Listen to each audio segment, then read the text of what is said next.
प्रधानमंत्री नरेंद्र मोदी की कैबिनेट में मंत्रालयों का बंटवारा हो गया है, इसीलिए बिना समय गंवाए सबसे पहले आप देश के नए मंत्रियों की लिस्ट देख लीजिए। चाहे तो आप इसे नोट भी कर सकते हैं, जिससे आपको याद रहे कि किसके पास कौन सा मंत्रालय है। देखिए, राजनाथ सिंह एक बार फिर से रक्षा मंत्री बनाए गए हैं। राजनाथ सिंह को रक्षा मंत्री बनाया गया है। पिछली सरकार में भी वो रक्षा मंत्री ही थे। निर्मला सीतारमण के पास भी वित्त मंत्रालय दोबारा आया है और अमित शाह लगातार दूसरी बार देश के गृह मंत्री बने हैं। यानी इन तीनों के पोर्टफोलियो में कोई बदलाव नहीं किया गया है। अश्विनी वैष्णव को 2 बड़े मंत्रालय मिले हैं। पहले वो सिर्फ रेल मंत्री थे, लेकिन इस बार रेल मंत्री के साथ साथ उन्हें सूचना प्रसारण मंत्री भी बनाया गया है। जेपी नड्डा साहब को स्वास्थ्य मंत्री बनाया गया है। पहले यह कार्यभार मनसुख मांडविया के पास था। नितिन गडकरी लगातार तीसरी बार मोदी सरकार में सड़क परिवहन मंत्री की जिम्मेदारी निभाते दिखेंगे। उन्होंने बहुत बेहतरीन काम किया था, ऐसा जनता का भी मानना है। एस जयशंकर को विदेश मंत्री बनाया गया है। शिवराज सिंह चौहान केंद्र सरकार में अपनी पहली पारी खेल रहे हैं।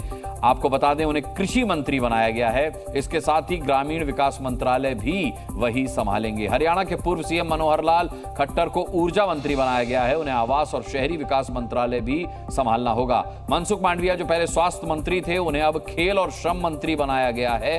राम मोहन नायडू को नागरिक उड्डयन मंत्री बनाया गया है। इससे पहले यह मंत्रालय ज्योतिरादित्य सिंधिया के पास हुआ करता था। किरण रिजिजू को संसदीय कार्य मंत्री बनाया गया है।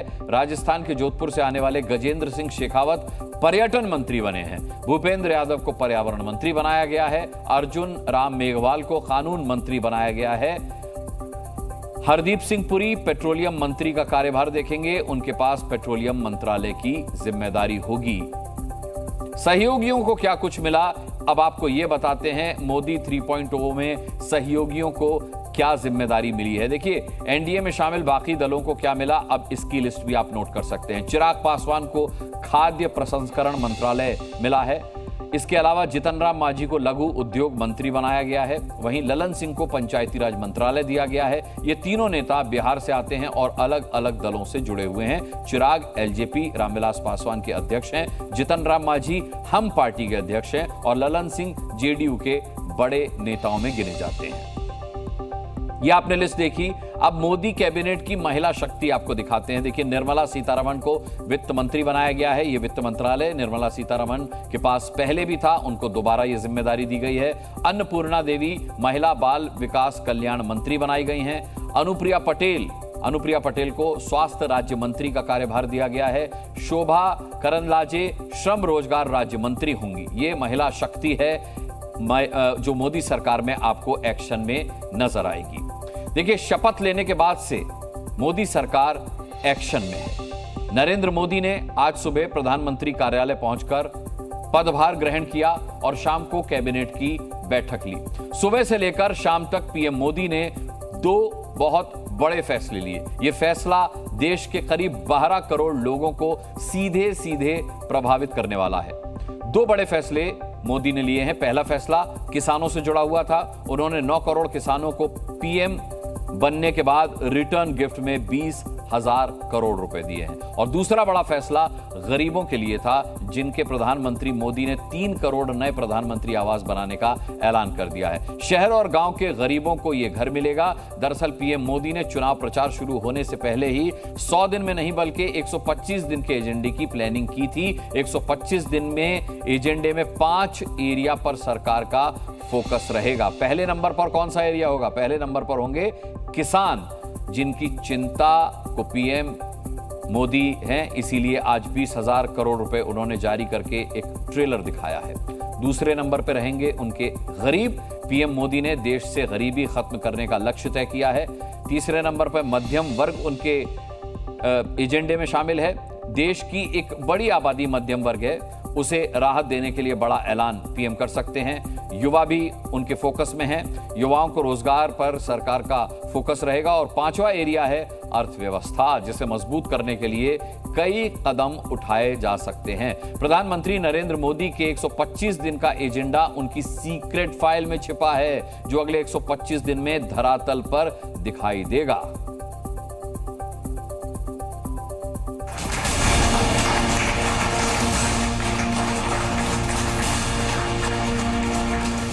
तीसरे कार्यकाल के पहले ही दिन प्रधानमंत्री नरेंद्र मोदी ने किसानों के हित से जुड़ा बड़ा फैसला लिया।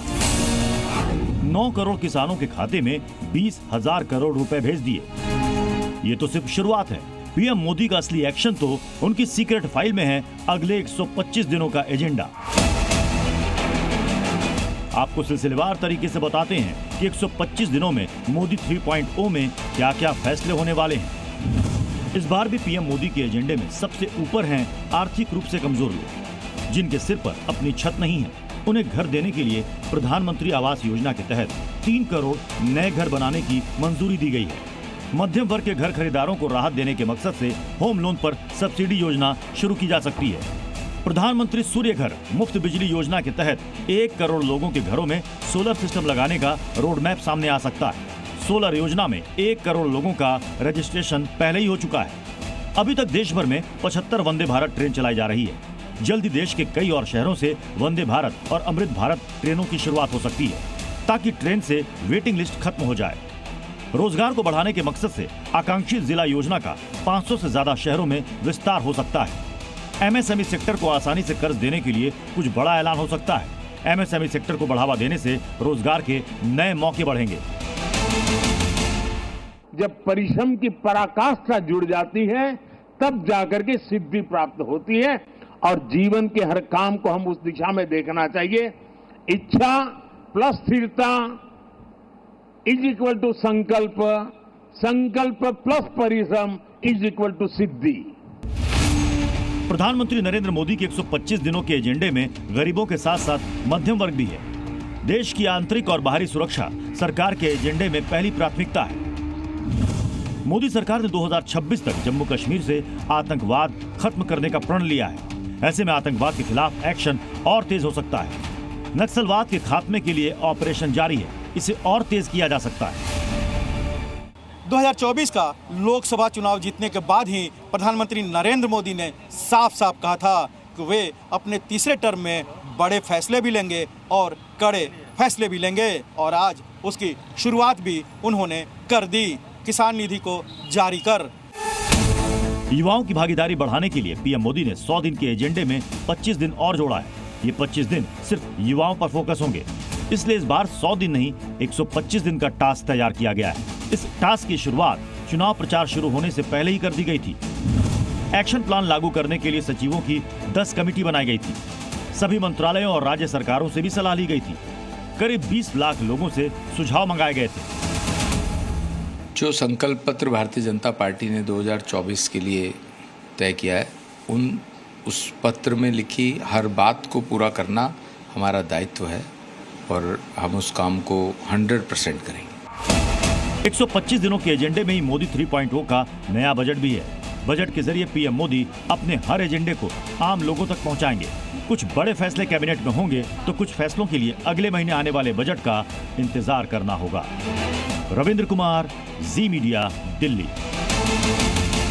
प्रधानमंत्री नरेंद्र मोदी ने आज से नई सरकार का कामकाज संभाल लिया। उनकी नई कैबिनेट में किसे कौन सा मंत्रालय मिला, तीसरी पारी में पीएम मोदी ने आज पहले दिन में क्या क्या फैसले किए, इसके बारे में हम आपको कुछ बातें बता चुके हैं और कुछ बातें आपको आगे विस्तार से बताएंगे भी। लेकिन उससे पहले इस तस्वीर को देखने के बाद आपके मन में उठ रहे सवालों का जवाब आपको देना जरूरी है। राजनीति में रुचि रखने वाले दर्शक आज ये जरूर जानना चाहेंगे कि योगी आदित्यनाथ और अमित शाह की मुलाकात क्यों हुई। क्या इसकी वजह सिर्फ इतनी थी जैसा सीएम योगी ने सोशल मीडिया पर कहा? क्या योगी शाह को दूसरी बार केंद्रीय मंत्री बनने की सिर्फ बधाई देने गए थे?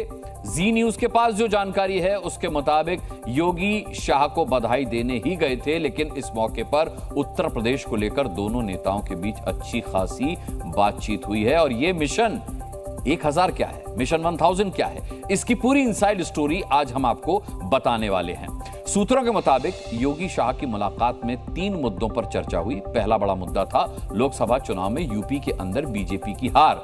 दूसरा मुद्दा यूपी में आगामी विधानसभा उपचुनाव था, क्योंकि यूपी के अंदर विधानसभा में 9 सीटें खाली हो रही हैं। इनमें 5 सीटें एनडीए की रही हैं। और कहा जा रहा है कि चर्चा का तीसरा बड़ा मुद्दा था सरकार और संगठन में तालमेल बनाना।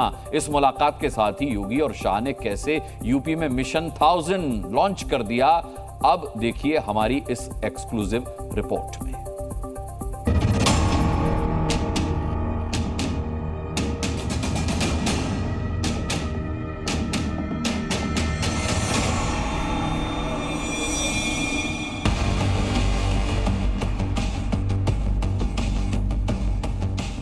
योगी आदित्यनाथ दिल्ली तो प्रधानमंत्री के शपथ ग्रहण में शामिल होने के लिए आए थे, लेकिन उसके अगले दिन दिल्ली से ही उन्होंने लगातार 3 तस्वीरें सोशल मीडिया पर जारी की।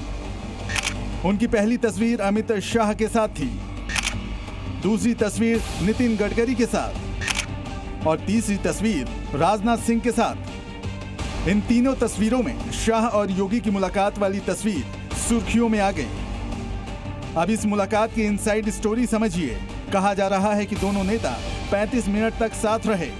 इसे वैसे तो शिष्टाचार मुलाकात कहा जा रहा है, लेकिन जी न्यूज के सूत्रों से जो जानकारी मिली है उसके मुताबिक इस मुलाकात में 5 बड़े मुद्दों पर चर्चा हुई। पहला मुद्दा लोकसभा चुनाव में यूपी के अंदर मिली हार का था, जिसे 2027 विधानसभा चुनाव से जोड़कर देखा जा रहा है, क्योंकि लोकसभा का रिजल्ट अगर विधानसभा में रिपीट हो गया तो बीजेपी के लिए सरकार बनाना मुश्किल होगा। यूपी विधानसभा चुनाव में करीब 1000 दिन बचे हैं और अब अगली तैयारी विधानसभा की है। दूसरा मुद्दा बीजेपी में भीतरघात का है। उत्तर प्रदेश में बीजेपी के कई उम्मीदवारों ने भीतरघात का आरोप लगाया था। हाईकमान इस कोशिश में है कि जल्द से जल्द भीतरघातियों को ढूंढा जाए और उस पर एक्शन लिया जाए। ये काम इसलिए भी जल्दी होना है क्योंकि यूपी की खाली हुई 9 सीटों पर विधानसभा उपचुनाव होने हैं। तीसरा मुद्दा योगी सरकार के अधिकारियों से जुड़ा है। बीजेपी के कई नेता आरोप लगा चुके हैं कि योगी सरकार में अधिकारियों का बोलबाला है और स्थानीय नेताओं की बात वो सुनते ही नहीं। इसको लेकर भी शाह और योगी में चर्चा की संभावना जताई गई। चौथा मुद्दा संगठन और सरकार में तालमेल को लेकर था। कहा जा रहा है कि यूपी में हार की एक बड़ी वजह ये भी रही कि सरकार और संगठन में तालमेल का अभाव रहा। सूत्रों के मुताबिक इस मुलाकात में सरकार और संगठन के बीच तालमेल बढ़ाने पर जोर देने की बात हुई है। बहुत जल्द संगठन में बहुत बड़े बदलाव किए जा सकते हैं। और पांचवा बड़ा मुद्दा खुद योगी मंत्रिमंडल से जुड़ा है। योगी कैबिनेट में संभावित फेरबदल को लेकर भी चर्चा की बात सामने आ रही है। कहा जा रहा है कि यूपी के दोनों डिप्टी सीएम की भूमिका पर भी बात हुई है। योगी और शाह के बीच हुई मुलाकात का दूसरा सीजन भी जल्द आ सकता है, क्योंकि इस महीने के अंत में या जुलाई की शुरुआत में यूपी की हार को लेकर एक बड़ी बैठक होने वाली है। दिल्ली से रविंद्र कुमार के साथ ब्यूरो रिपोर्ट, जी मीडिया। योगी आदित्यनाथ मिशन 1000 के लिए कैसे जुट गए हैं, इसका अंदाजा आप इसी बात से लगा सकते हैं कि आज सुबह दिल्ली में उन्होंने अमित शाह से मुलाकात की और शाम होते होते वो तमाम आला अधिकारियों की मीटिंग लेने लखनऊ पहुंच गए। शाम 4:30 बजे उन्होंने प्रमुख सचिवों के साथ बैठक की। उन्हें यूपी को $1 ट्रिलियन की अर्थव्यवस्था बनाने का टारगेट योगी ने दिया है। दूसरी तरफ कल सुबह 11 बजे योगी मंत्रिपरिषद की बैठक लेंगे। 4 जून को लोकसभा चुनाव का रिजल्ट आने के बाद से ही योगी आदित्यनाथ एक्शन मोड में आ गए हैं। मंत्रियों से लेकर अधिकारियों तक की मीटिंग वो ले रहे हैं। पिछले 6 दिनों में उनके ज्यादातर फैसले जनहित से जुड़े रहे हैं। तस्वीरें आप देख रहे हैं, ये योगी के एक्शन प्लान को बताने के लिए काफी हैं। सुबह दिल्ली में अमित शाह के साथ और शाम को लखनऊ में अधिकारियों के साथ। योगी अब सुपर एक्शन में आ चुके हैं। चलिए आगे बढ़ते हैं। खुद प्रधानमंत्री नरेंद्र मोदी ने अपनी कैबिनेट में उत्तर प्रदेश को टॉप पर रखा है। लोकसभा चुनाव में खराब प्रदर्शन के बाद भी मोदी सरकार में यूपी से 10 मंत्री बने हैं, जिसमें सामाजिक समीकरण का भी बहुत खास ख्याल रखा गया है। आपको बता दें, राजनाथ सिंह राजपूत समाज से आते हैं, कीर्तिवर्धन सिंह राजपूत समाज से आते हैं, कमलेश पासवान दलित हैं, बीएल वर्मा लोधी समाज से आते हैं, एसपी सिंह बघेल दलित हैं, जितिन प्रसाद यूपी के ब्राह्मण चेहरा हैं, पंकज चौधरी कुर्मी समाज से आते हैं, अनुप्रिया पटेल भी कुर्मी समाज से ही आती हैं, जयंत चौधरी जाट समाज का प्रतिनिधित्व करते हैं और हरदीप पुरी सिख समुदाय से आते हैं। ये 10 नेता यूपी से हैं और मोदी के नए मंत्रिमंडल में शामिल हैं। देशहित में अब बात उस नाराजगी की जिसकी वजह से कल मोदी मंत्रिमंडल का शपथ ग्रहण कुछ अधूरा सा रह गया। अजीत पवार की पार्टी एनसीपी की मंत्री पद को लेकर नाराजगी अभी तक दूर नहीं हुई है। आज भी अजीत पवार कैबिनेट पद की डिमांड को लेकर अड़े हुए हैं। बीजेपी उनकी पार्टी की एक सीट को देखते हुए राज्य मंत्री स्वतंत्र प्रभार दे रही थी, लेकिन यह पद अजीत पवार को गवारा नहीं था। हालांकि उन्होंने कहा कि वो एनडीए के साथ बने रहेंगे। हालांकि अभी भी यह सवाल बना हुआ है कि कहीं पद ठुकराने के पीछे कोई बड़ी राजनीति तो नहीं है। एनसीपी के स्थापना दिवस के मौके पर पार्टी अध्यक्ष और महाराष्ट्र के डिप्टी सीएम अजीत पवार के चेहरे पर खुशी की जगह टेंशन साफ दिख रही थी। उनके माथे की शिकन बता रही है कि केंद्र में मनचाहा मंत्री पद नहीं मिलने का उन्हें अफसोस है। रविवार को मोदी 3.0 की कैबिनेट से ठीक पहले एनसीपी ने मंत्री पद लेने से इनकार कर दिया। वजह थी मनचाहा मंत्री पद नहीं मिला। एनसीपी को कैबिनेट स्तर का मंत्री पद चाहिए था, लेकिन उसे राज्य मंत्री स्वतंत्र प्रभार मिल रहा था। एनसीपी की तरफ से मंत्री पद के दावेदार प्रफुल्ल पटेल ने बीजेपी नेता विनोद तावड़े के सामने ही मंत्री पद ठुकरा दिया था। मेरे लिए थोड़ा ये कठिन है कि हम ये पोस्ट को हम पूर्वी में मैं कैबिनेट मंत्री रहे कारण मैं नहीं स्वीकार कर सकता। अजीत पवार भी बीजेपी की ओर से राज्य मंत्री स्वतंत्र प्रभार दिए जाने से नाखुश हैं और वेट एंड वॉच की स्थिति में हैं। पूरे देश को पता है प्रफुल्ल पटेल साहब, उन्होंने कैबिनेट मिनिस्टर के नाते बहुत दफ़ा सेंट्रल में काम किया है। फिर इंडिपेंडेंट चार्ज लेना हमें ठीक नहीं लगा, इसलिए हमने बताया कि हम रुकने के लिए कुछ दिन के लिए तैयार है, लेकिन हमें कैबिनेट मिनिस्टरशिप चाहिए। सवाल है कि क्या वाकई एनसीपी को कम ताकत वाले मंत्री पद से आपत्ति है या फिर अजीत पवार का मन डोल रहा है। अजीत पवार ने इसी उम्मीद के साथ चाचा शरद पवार का साथ छोड़ा था कि महाराष्ट्र की सत्ता के साथ केंद्र में भी हाथ आजमाएंगे, लेकिन महाराष्ट्र लोकसभा चुनाव के नतीजों ने अजीत पवार का सारा गेम ही बिगाड़ दिया है। चुनाव के खत्म होते ही, सरकार के बनते ही एनडीए में मतभेद सार्वजनिक हो गए हैं और वो स्पष्ट रूप से सरफेस पे आ गए हैं। अभी तो मतभेद शुरू हुए हैं, अब मनभेद किस समय तक शुरू होते हैं, आपसी सिर्फ उठव्वल कब होती है, इसका हमें इंतजार है। महाराष्ट्र में चाचा शरद पवार की पार्टी एनसीपी शरद चंद्र पवार को 7 सीटें मिली तो अजीत पवार सिर्फ 1 सीट ही जीत पाए। एक के आंकड़े ने अजीत पवार की बार्गेनिंग पावर ही खत्म कर दी। लोकसभा चुनाव में पार्टी का हर्ष और केंद्र में मंत्री पद ठुकराए जाने के बाद अब सवाल उठने लगे हैं कि क्या भतीजा चाचा के पास लौट जाएगा। कुछ दिन पहले एनसीपी शरद पवार गुट के प्रदेश अध्यक्ष ने संकेत दिया था कि अजीत पवार के कई विधायक उनके संपर्क में हैं। अजीत पवार के सामने अभी 3 संकट है। संकट नंबर 1, पार्टी में टूट का डर है। संकट नंबर 2, लोकसभा में खराब प्रदर्शन। संकट नंबर 3, इस साल होने वाले विधानसभा चुनाव में भी चाचा की पार्टी फिर से ना आगे हो जाए।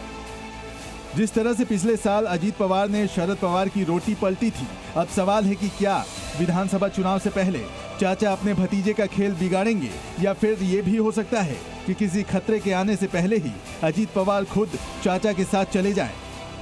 ब्यूरो रिपोर्ट, जी मीडिया। एक तरफ देश की नई सरकार देश की सुरक्षा, अखंडता और रक्षा की शपथ ले रही थी, तो दूसरी ओर मौका देखकर पाकिस्तान से आए आतंकवादियों ने तीर्थयात्रियों पर हमला बोल दिया। 9 जून की शाम को आतंकवादियों ने तीर्थयात्रियों की बस को घेर लिया और हमले में 9 श्रद्धालुओं की जान चली गई। इन 3 चेहरों को गौर से देख लीजिए, ये तीनों ही रियासी हमले के गुनहगार हैं। ये है अबू हमजा, लश्कर तैयबा का कमांडर। दूसरा है इलियास उर्फ फौजी, जो पाकिस्तानी सेना का पूर्व जवान भी है। और तीसरा है आदुन, यह आतंकी पाकिस्तान का रहने वाला है और तीनों ही आतंकी पुंछ हमले में भी शामिल थे। पाकिस्तान कभी भारत तो कभी पीओके की आम जनता को निशाना बनाता आ रहा है। सवाल है, पाकिस्तान को सबक सिखाने के लिए क्या अब पीओके को भारत में शामिल करने का वक्त आ गया है? आतंकी हमले से देश की जनता बेहद गुस्से में है।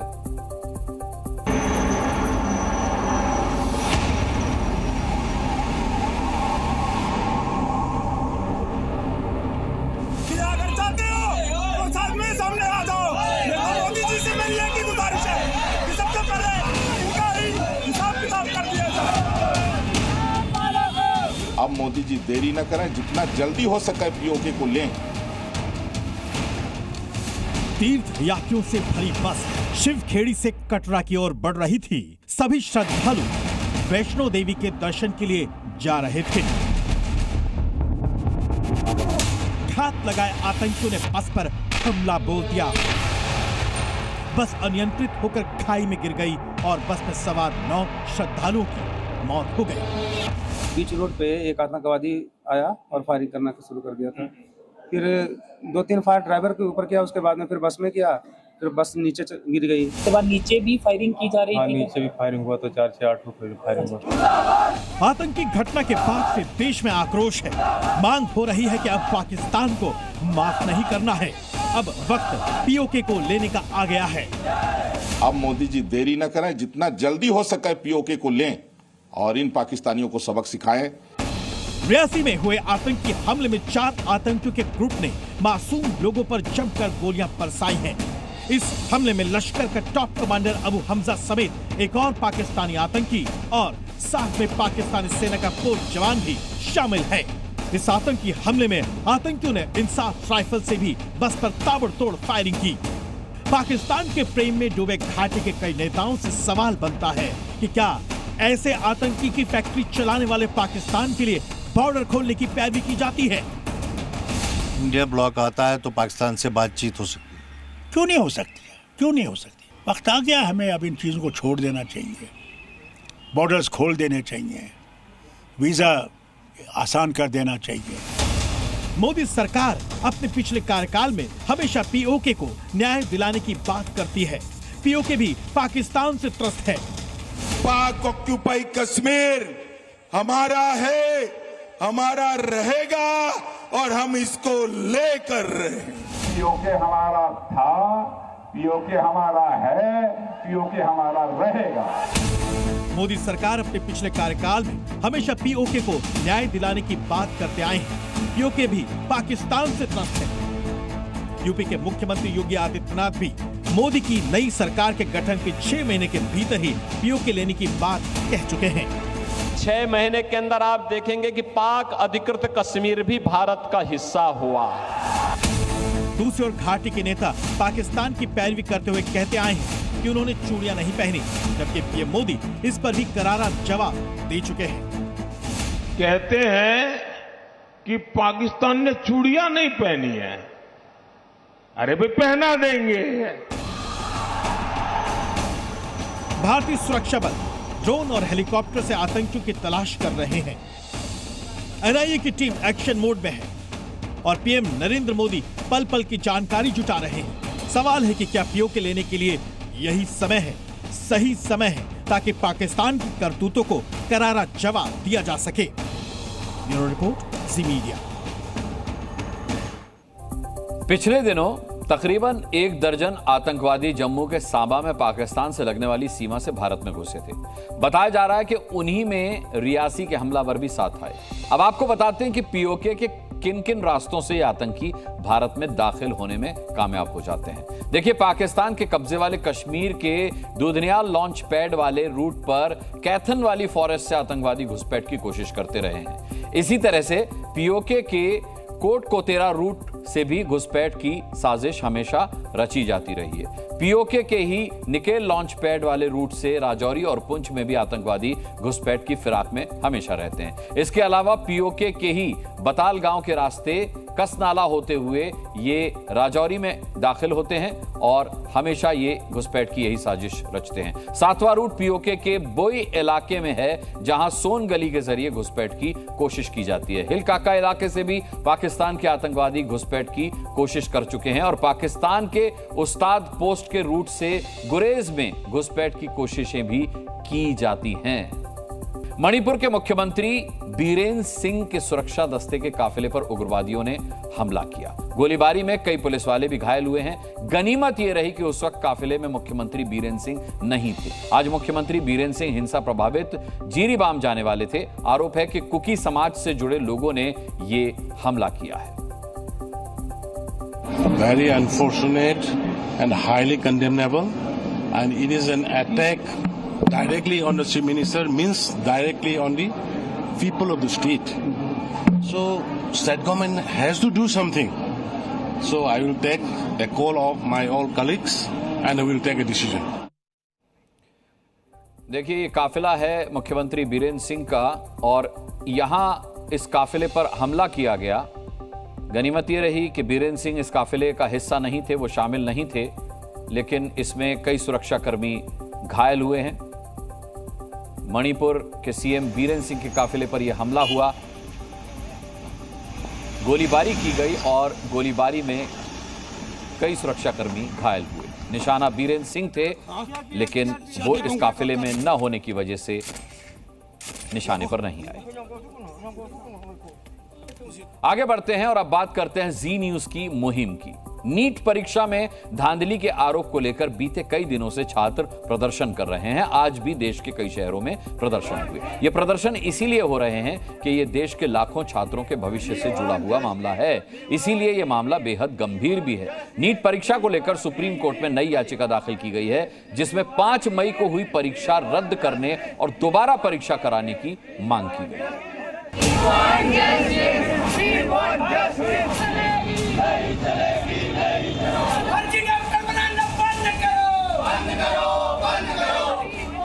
नीट परीक्षा के नतीजों के खिलाफ छात्रों का आक्रोश थम नहीं रहा है।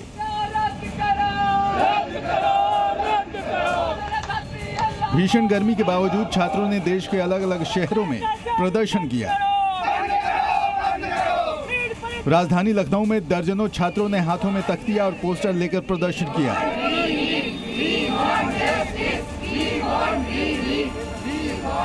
नीट की परीक्षा में धांधली के खिलाफ छात्र सरकार और एनटीए को जगाते दिखे।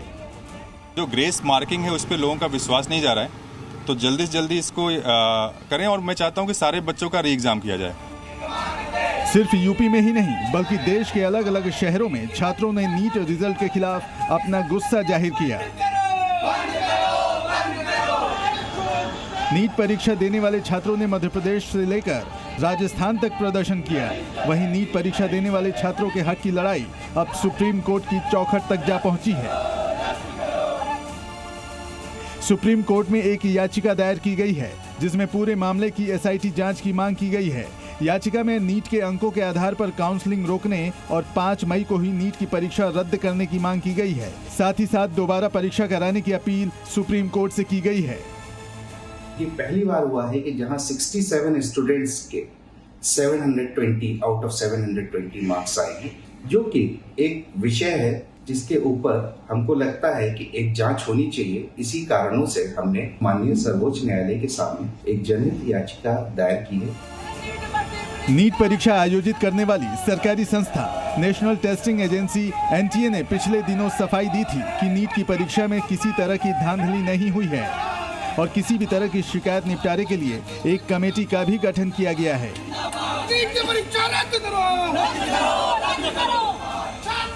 एनटीए की सफाई पर छात्र यकीन नहीं कर रहे हैं और इसीलिए वो सुप्रीम कोर्ट तक पहुंच गए हैं। अब देश के लाखों छात्रों के भविष्य की लड़ाई सुप्रीम कोर्ट में चलेगी। देखना होगा कि सुप्रीम कोर्ट की ओर से क्या फैसला आता है। दिल्ली से अनुष्का गर्ग के साथ ब्यूरो रिपोर्ट, जी मीडिया। जी न्यूज इसी तरह से छात्रों के न्याय की लड़ाई लड़ता रहेगा।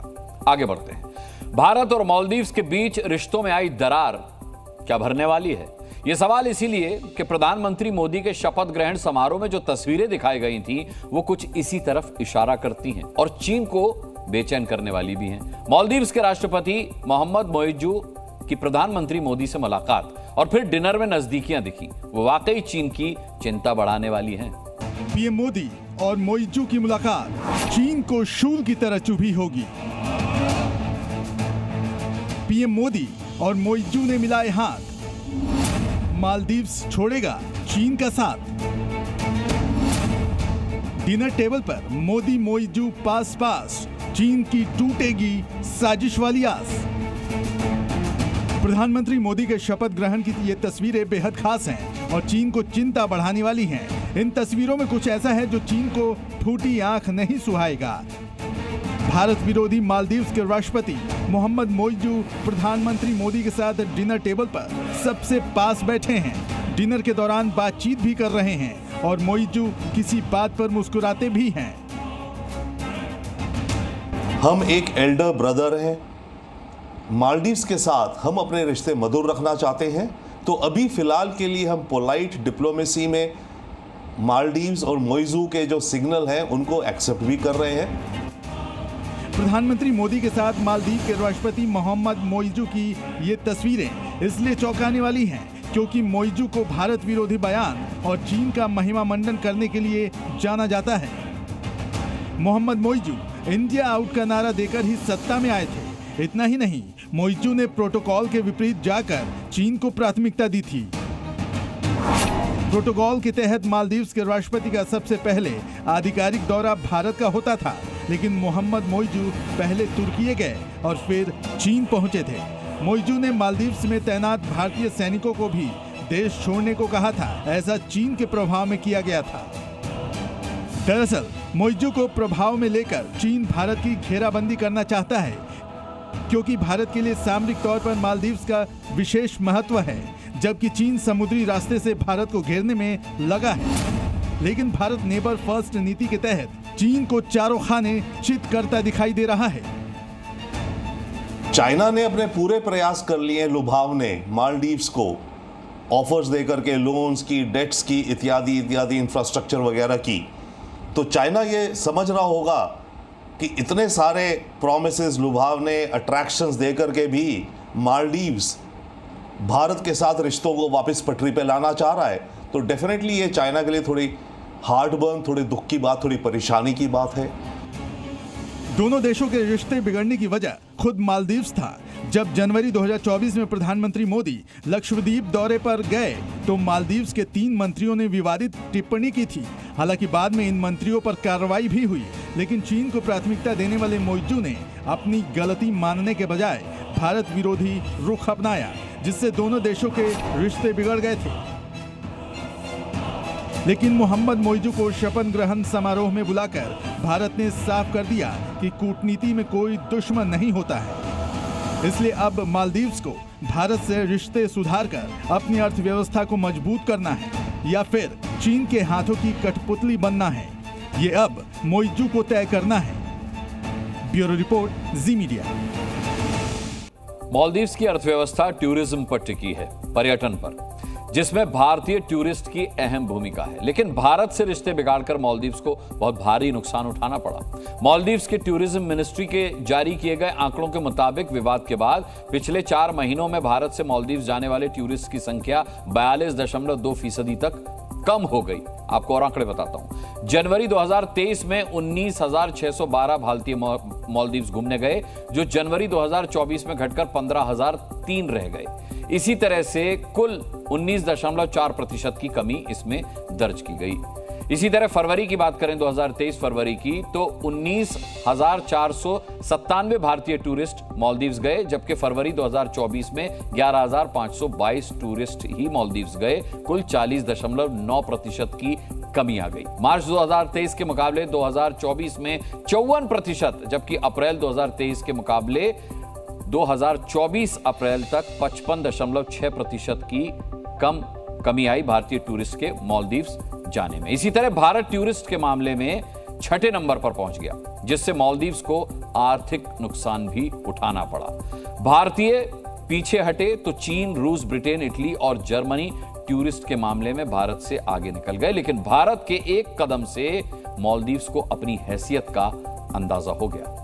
अब इजराइल और हमास की भी बात कर लेते हैं, जिनके बीच पिछले 8 महीने से जंग छिड़ी हुई है। और इस जंग के बीच इजराइल के प्रधानमंत्री बेंजामिन नेतन्याहू को बड़ा झटका लगा है। इजराइल की वॉर कैबिनेट के एक सदस्य ने नेतन्याहू पर गंभीर आरोप लगाए हैं और अपने पद से इस्तीफा दे दिया है, जिससे ये सवाल उठने लगे हैं कि नेतन्याहू हमास को खत्म कर रहे हैं या फिर हमास आतंकवादियों को बचा रहे हैं। गाजा में 8 महीने से बम बरस रहे हैं। इजराइल के हवाई हमले जारी है। 37,000 से ज्यादा लोग मारे जा चुके हैं, फिर भी इजराइल हमास की जंग थमती नहीं दिख रही। आखिर क्यों? क्या नेतन्याहू ही नहीं चाहते कि हमास के खिलाफ इजराइल की जंग खत्म हो?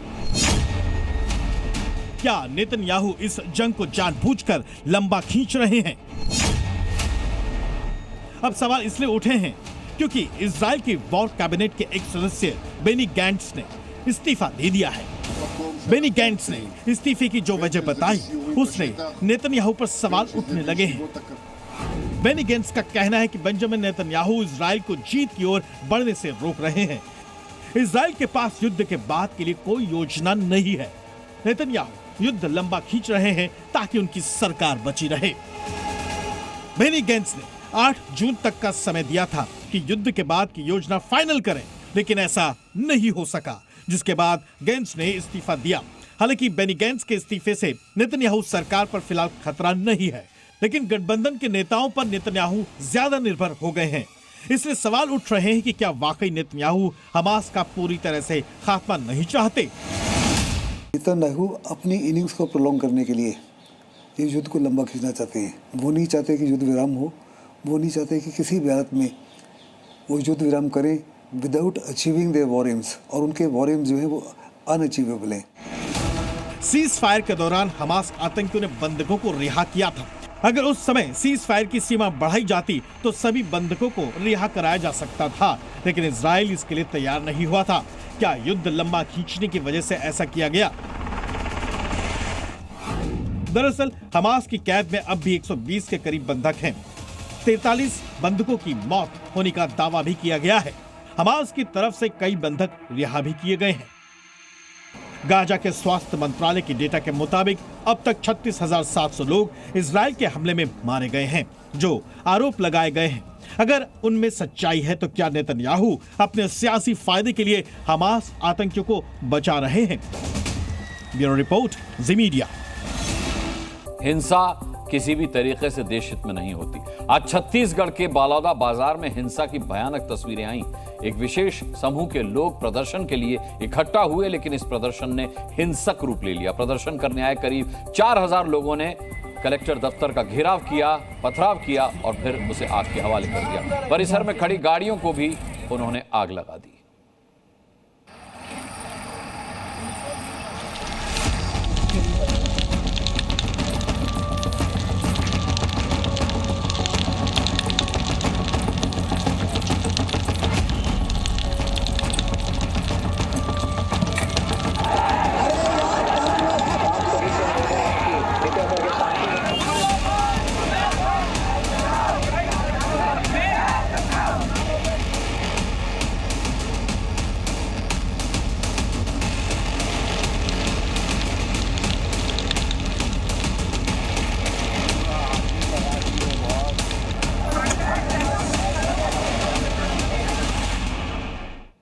आप जानना चाहते होंगे कि आखिर ये प्रदर्शन हुआ क्यों, मैं बताता हूं आपको। सतनामी समाज की आस्था का केंद्र गिरौदपुरी धाम, गिरौदपुरी में पवित्र विजय स्तंभ है, जैत खाम जिसे कहते हैं, उसे तोड़ा गया था। गिरौदपुरी में 3 विजय स्तंभ तोड़े जाने का विरोध हो रहा था। 4,000 सतनामी समाज के लोगों ने प्रदर्शन किया। पहले वो न्याय की मांग कर रहे थे। विजय स्तंभ तोड़े जाने के 3 आरोपी गिरफ्तार भी हुए। गिरफ्तारी से संतुष्ट नहीं थे सतनामी समाज के लोग। सीबीआई जांच की वो मांग कर रहे थे। जब उनकी बात नहीं सुनी गई तो उन्होंने कलेक्टर कार्यालय का घेराव किया, उस पर पथराव किया और फिर ये उन्होंने इसे आग के हवाले कर दिया। इसी के साथ देश हित में आज के लिए इतना ही। कल रात 8 बजे देश हित की और खबरें लेकर आपके सामने हाजिर हो जाऊंगा। तब तक के लिए अपना बहुत बहुत ख्याल रखिएगा। अभी के लिए इजाजत दीजिए। शुभ रात्रि। जी न्यूज़।